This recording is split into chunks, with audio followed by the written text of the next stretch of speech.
Let's take a look at a limiting reactant problem like we've seen here in class. In this problem, a process by which zirconium metal can be produced from the mineral zirconium 4 orthosilicate, which is there, starts by reacting with chlorine gas to form zirconium 4 chloride. Right, so here's my reaction. 1 mole of zirconium 4 orthosilicate reacts with 2 moles of chlorine to form zirconium 4 chloride plus silicon dioxide plus oxygen. I want to know what mass of zirconium 4 chloride can be produced if I have 862 grams of zirconium silicate, orthosilicate, and 950 grams of chlorine are used to make this reaction happen. Right? So I have two things. I've got two reactants, one of this and one of this. And I want to know how much of this I'm going to make. So this is the one I'm looking for, and I have each of those. So I have two problems to do. Right? I have 862 grams of ZrSiO4, and I have 950 grams of Cl2. And I'm going to take both of those and convert them to this product. Okay? So, first step, use the molar mass.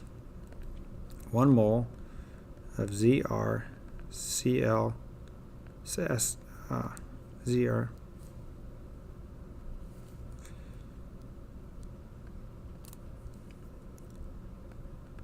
SiO4, and I look up what that weighs. Here's my periodic table. So I've got zirconium here, 91.22 plus Si, which is over here, 28.09 plus 16 for the oxygen times 4. Okay. And that's going to equal 183.31 grams. Right? My molar ratio here is 1 mole of ZrCl4 to 1 mole of ZrSiO4, so that will be easy to do. 1 mole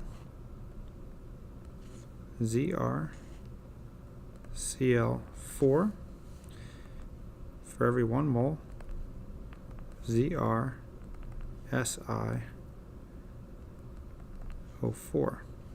Right?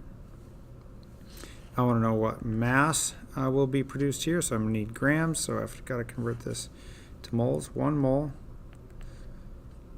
of ZrCl4 weighs, let's see, we have to take a look here. Zirconium is 91.22 plus chlorine here, 35.45 times 2, or times 4, because I have 4 of them on there, 233.02. 233.02 grams of ZrCl4. I plug that all in my calculator. I get 862 divided by 183.31 times 233.02.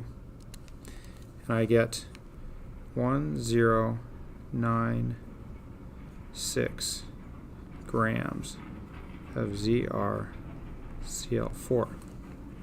Then I do the same thing with the chlorine. Right, 1 mole of chlorine. Right, chlorine we saw earlier is 35.45. So 35.45 times 2, 70.90. 70.90 grams. My mole ratio is 1 mole of ZrCl4. Right, one of those for every 2 chlorines, 2 moles of Cl2. I use the same molar mass because I have to compare the same thing. So I'm converting it to the same thing. ZrCl4. That's 1 mole ZrCl4.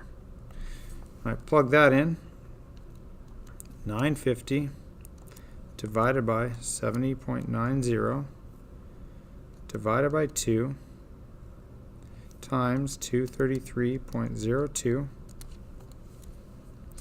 1561 grams of ZrCl4. Right? So what mass can be produced? Well, when I look at these two, it tells me that the zirconium orthosilicate will run out after I've made 1096 grams, but the chlorine will run out after I've made 1561, so the zirconium orthosilicate runs out first, and the most zirconium chloride I can make is 1096 grams.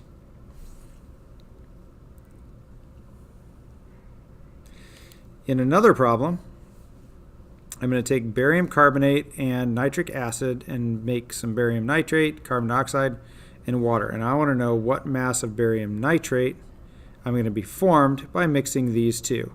Again, as is typical of limiting reactant problems, I have two reactants, right? So I have this one, and I'm asked about one of my products. So I have to convert both of these. So I have two problems to do. So 55 grams of BaCO3 will start one problem, and then 26 grams of HNO3 will start the other one. So let's convert this to moles. That's always my first step from grams. So 1 mole of BaCO3 weighs what it weighs. Here's my periodic table. My barium here is 137.3 plus. In this case, I have a carbon and 3 oxygens. So carbon is 12.01 plus my oxygen is 16, but I have 3 of those, and I get 197.31. 197.31 grams. My mole ratio here is 1 to 1. 1 mole of BaNO3 2 for every 1 mole of BaCO3.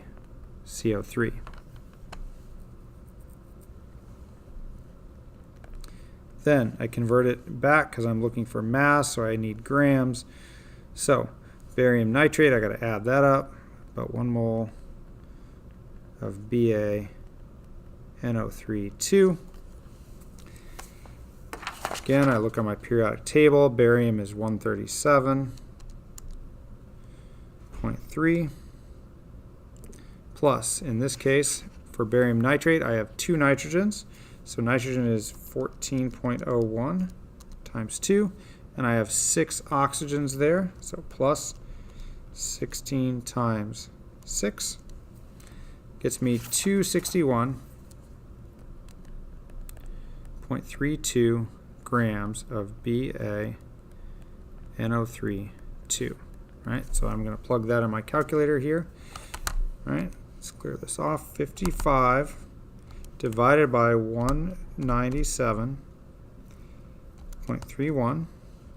Right, times 1 divided by 1 doesn't change anything, so times 261.32. It's over 1 mole, so that won't change anything. And I get 72.92 grams of barium nitrate.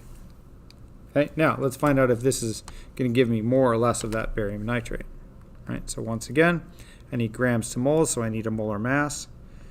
1 mole of HNO3.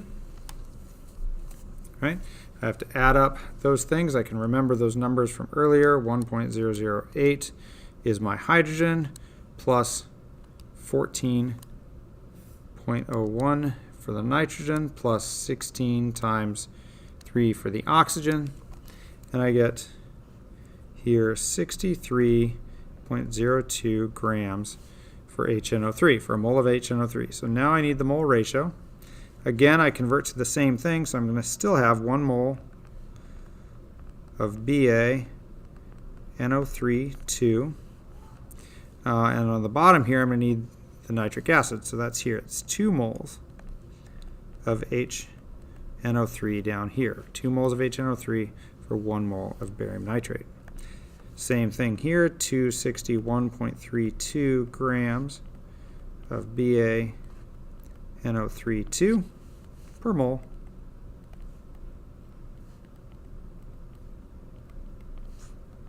And let's see what that equals. 26 divided by 63.02 divided by 2 times 261.32. Right? So in this case, 53.91 grams of BaNO3, 2. All right? So this is the smaller value. Right? So that tells me that the HNO3 will run out first. I have more than enough barium carbonate. I've got some that will be left over. So the most of this that I can make, this is the question, what mass of this can be formed, right? It's right there, 53.91 grams of barium nitrate. Now, let's take a look at one more % yield problem, just because it's set up a little bit differently than what you're used to, and show that we can do this as well. So in this case, I'm told that sulfur dioxide is produced from zinc sulfide according to this reaction. If the typical yield is 86.78%, how much SO2 should I expect if 4,897 grams of zinc sulfide are used? Okay, so what this tells me is that I've got part of this already, right? I am going to calculate the expected, what should be expected, that's my actual yield, right? I'm going to use this to find my theoretical yield. So this is my theoretical yield starting point, right? And the rest I have. So I know that 86.78 is equal to 100 times the actual yield over the theoretical yield. Right? And so this I'm going to calculate, starting with this, and then I'm going to solve for the actual yield. So let's do this. 4,897 grams of ZNS, right? Again, convert to moles. ZNS weighs what it weighs, right? Let's figure out what my zinc sulfide weighs. I have 65.38 grams, right, for the zinc, plus the sulfur is 32.07, right? So that's my zinc sulfide. So that equals 97.45 grams, right? According to this, I'm looking for SO2, so that's going to be 1. I'm starting from here, so I have a 2 to 2 mole ratio, 2 moles of SO2 for every 2 moles of ZNS that react. I need the molar mass, 1 mole of SO2, right? So again, I add that up. Sulfur is 32.07 plus my oxygen, 16 times 2, and I get 64.07 of SO2. All right, and so let's figure that out. 4,897 divided by 97.45, right, times 2 divided by 2, times 64.07, right? Those cancel out, so I can just skip them. All right, this is going to be 3,220 grams of SO2, right? So that value there, this is my theoretical yield because it's how much the math tells me, and I'm going to plug that in right over here, right? So I'm just going to erase this here, 3,220 grams, and then solve for my actual yield. So I need to multiply this to both sides, right? 3220, right? Whatever I do, I got to do to both sides. 3220, right? That'll cancel over there, right? And that'll be there. I need to get the AY by itself, so I'm going to divide both sides by 100, right? Those cancel there. And the result is that my actual yield is equal to 3220 times 86.78 divided by 100. So let's do that. 3220 times 86.78 divided by 100. Right? And so I should be able to expect 2,794 grams of SO2. That should be the expected yield that I would have if I start with this much. That's how much I should get. Right? Hope that is enlightening to you. Thanks for watching.